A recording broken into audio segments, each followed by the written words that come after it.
นนี้เขาเรียกเรืออะไรเรือโดยสารบอกอ๋อเรือลากจูงอ๋อเพิ่งเคยเห็นยายเพิ่งเคยเห็นตัวเรือแบบนี้ยายไม่เคยเที่ยวไงบ้านก็สวิงแล้วลูกจะมาสวิงโอ้ดีเลยที่ยายอยากเห็นตัวเรือนี่เลยนั่งดูก็ได้ยายจะมานั่งดู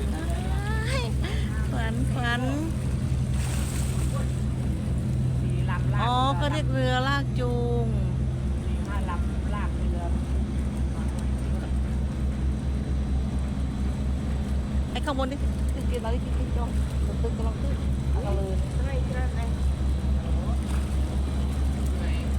เป็นบ้านได้เนาะนอนได้ด้วยโอ้ยสวยมากโอ้ลงกรูออย3-4 ลำ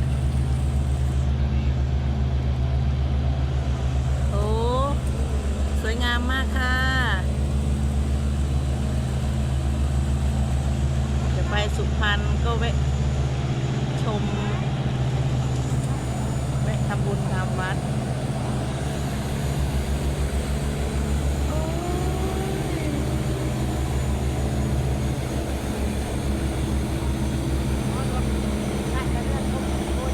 ในเขาลากเนาะทำไมเขาลากได้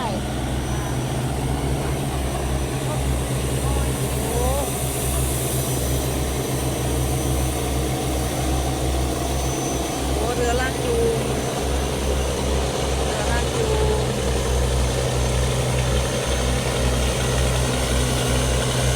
ต้องใช้เรือ4 ลำใช้เรือ4 ลำลากจูงเรือใหญ่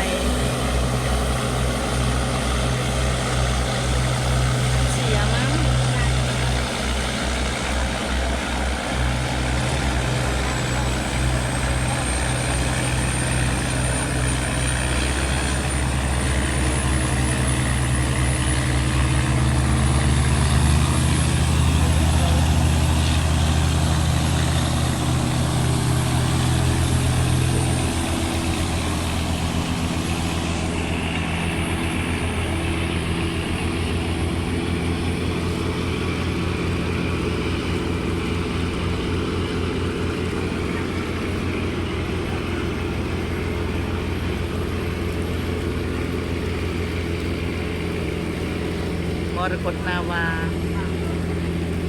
ใช่ไหมอ่านถูกไหมเนี่ยโอ้โหใหญ่มากใช้เรือ4 ลำลากแล้วเก่งเนาะจะด้วยเก่งเตอนี่ครั้งแรกขยมเนอะพุงเคยอย่างมันเคยอย่างนะแต่มันเคยบันทิวยมเคยนังข้าวทาตอนไงโอ้ยแต่โอ้ยเงือบนะcáiยืดตัวนี่บอลสุเปียนนู้นนะcái lực mồi đâu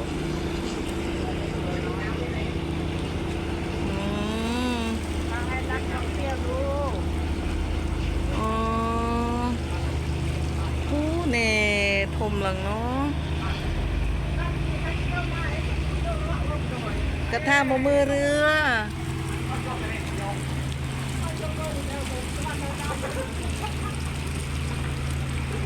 ข้างก็เรื่องสงสัยทำไมเอาเวียงนี่เนาะทำไมเวียงคือว่าเป็นตุย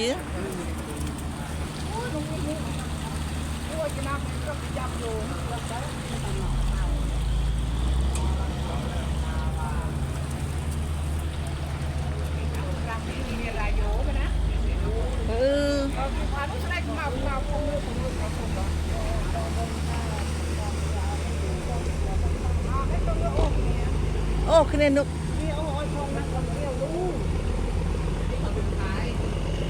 อันนี้เขาดึงท้ายเพื่อที่ไม่ให้มันเวียงไปถึงบ้านเขา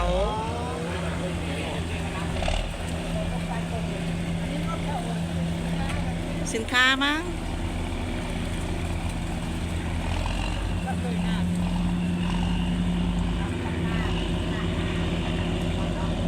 เรือก็จ้าเตียงกระตุยก็ไม่เวียงเนาะก็ไม่เวียงขัดตกเนาะ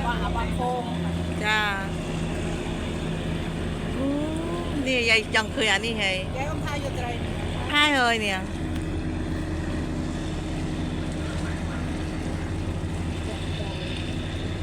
น้ำผุ้งเจ้าด้วยนะมันค่อยโมเตะทาโซเตะ